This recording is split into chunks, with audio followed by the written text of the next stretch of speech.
You're listening to Seraphina Speaks for Children Who Think, the show that delivers you my take on topics that are important. I'm your host, Seraphina Malina-Derben. Let's go right ahead to the show, shall we? Hey, it's Seraphina. I think of myself as an expert on today's topic, body odour. Before we get into the pong of things, I mean core of things. Let's see what it takes to be an expert. What's the difference between being experienced on a topic and being an expert? Malcolm Gladwell famously said in his book, called Outliers: The Story of Success, that it takes someone at least 10,000 hours of practice before they can say they're an expert. He says 10,000 hours is the magic number of greatness. It takes a ton of time, energy, and passion to master something. 10,000 hours of practice to become an expert is easy to remember, but is it true? Shock horror. Gladwell's rule is wrong.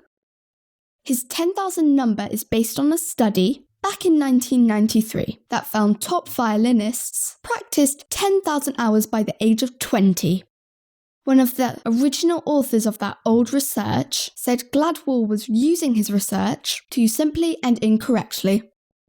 There are lots of problems with the 10,000 rule. This figure was the average, and many achieve expert status before, and some put lots more than 10,000 hours in and still didn't become experts. Here's some things to think about. Is it the amount of hours practicing that matters? Or the quality of that practice? There's a difference between deliberately practicing something to get better and general practice with no goal. Not every hour of practice brings improvement to the thing we're trying to become an expert in. Malcolm Gladwell got one thing right. It takes years of practice to become a real expert in something. I've only a couple of proper years of body odor mastery under my belt. Surely Malcolm can't be the only judge of expertise. Grown-ups declare themselves experts all the time. If it's good for them, it's good enough for tweens and teens. When sweat comes out of our skin pores, did you know it's odourless? Body odour happens when bacteria living in our armpits devour sweat as food, and then release stinky smells as a byproduct. Boys and men have different sweat smells than girls and women. Swiss researchers found 3-hydroxy-3-methylhexanoic acid and 3-methyl-3-sulfonyl-hexane 1-ol, but they're not present in equal amounts. Listeners, I tried to practice those names, but I didn't put in enough hours to become good at them. If you're into cheese smells, you'll find them in male armpits. But if onion or grapefruit smells are more your thing, you'll find them in women's armpits. This Swiss study also said that deodorant use may be more important for women because an independent panel of sniffers found the sulphurous oniony smell more disturbing than the male cheese fragrance. I'd like more information about the sniffer panel.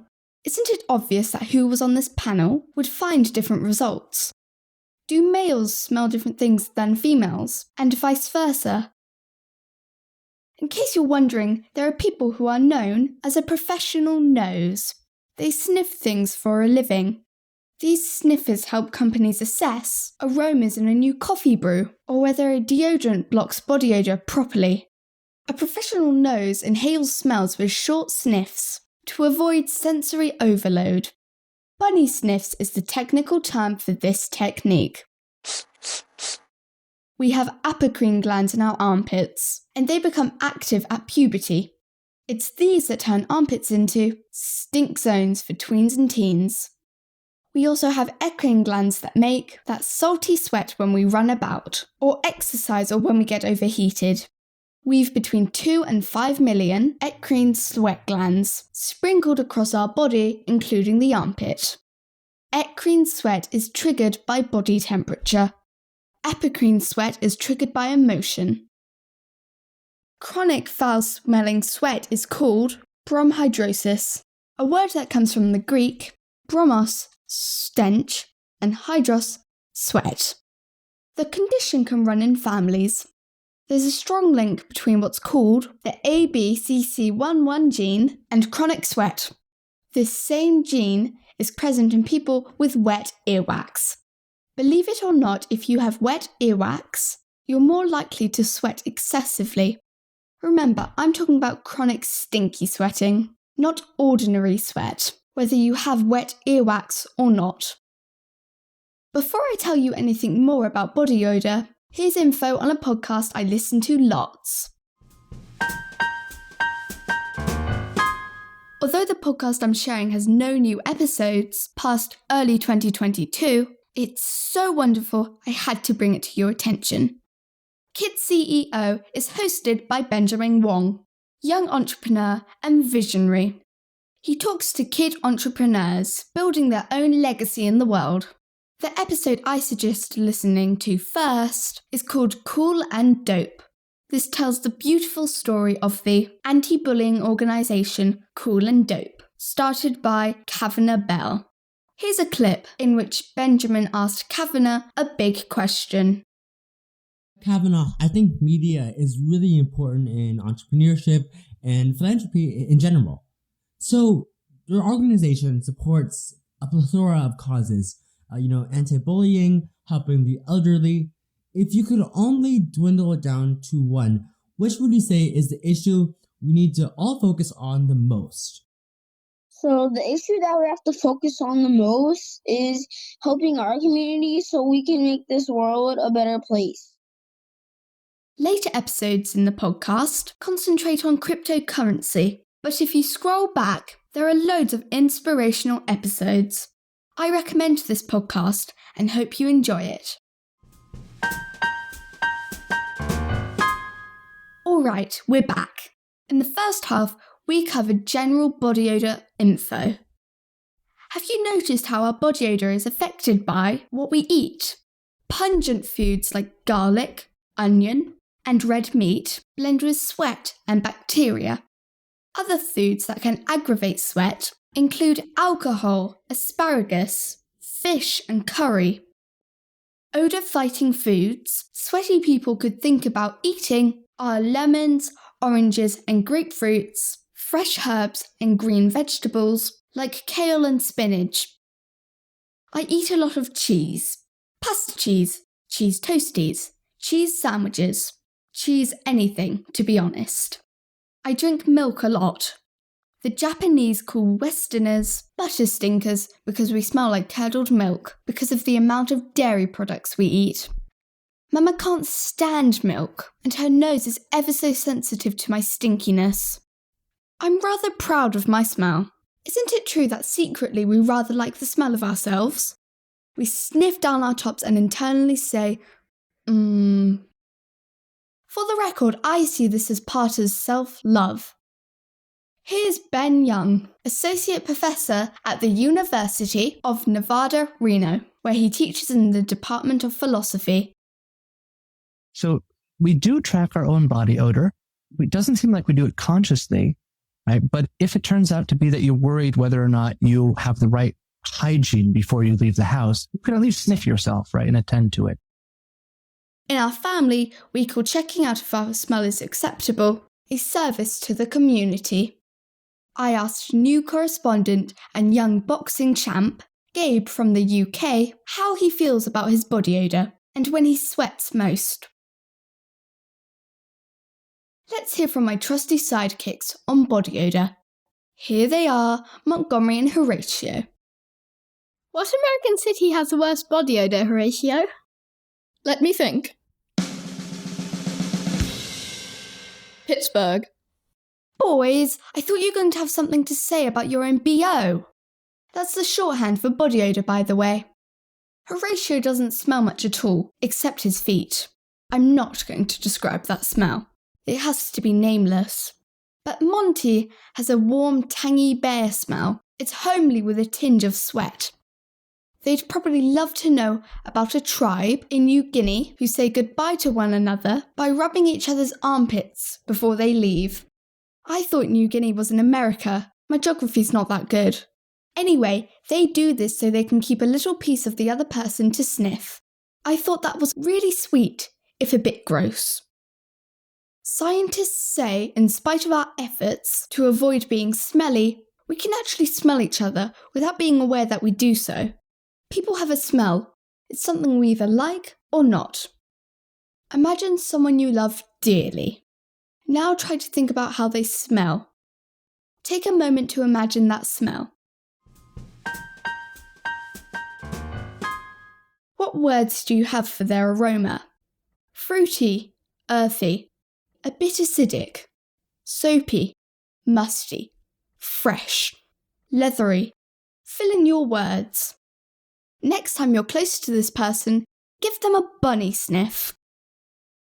Body odour is a strong chemical signal and communicator whether we intend it to be this way or not. In our home we have a basket with toothbrushes and toothpaste in our utility room. Our pit sprays and sticks live there. My brothers have the sprays. I have a stick thing.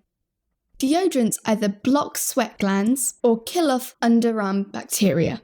But blocking sweat glands isn't always a good thing to do, as it sometimes leads to irritated or swollen skin.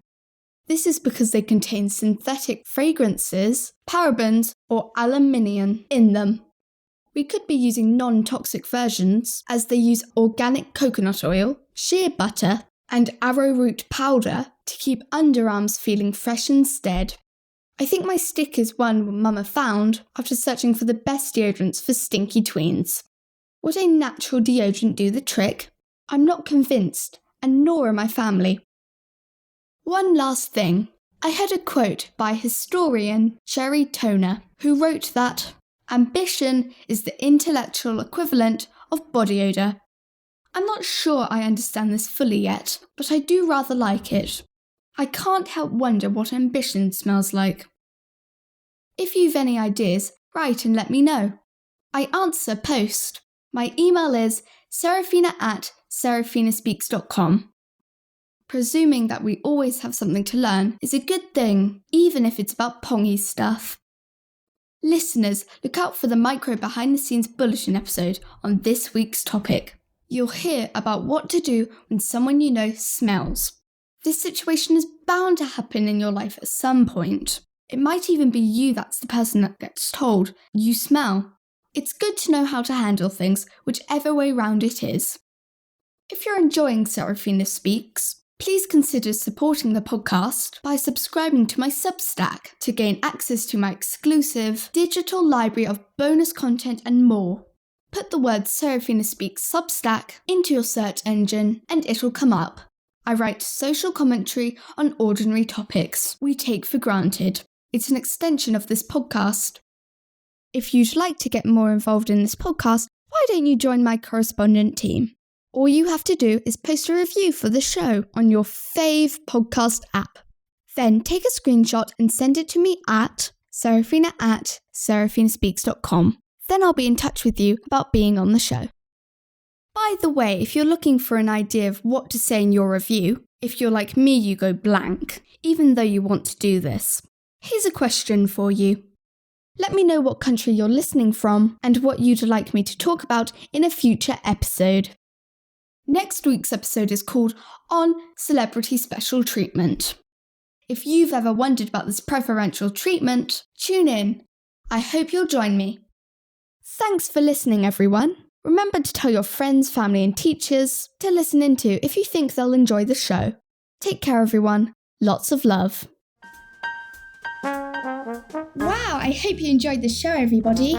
If you like what you hear, click the subscribe button. This podcast is made possible by listeners like you. Thank you for your support. Don't forget to leave me a review at iTunes or wherever you listen to your podcasts, because then more people can find my podcast.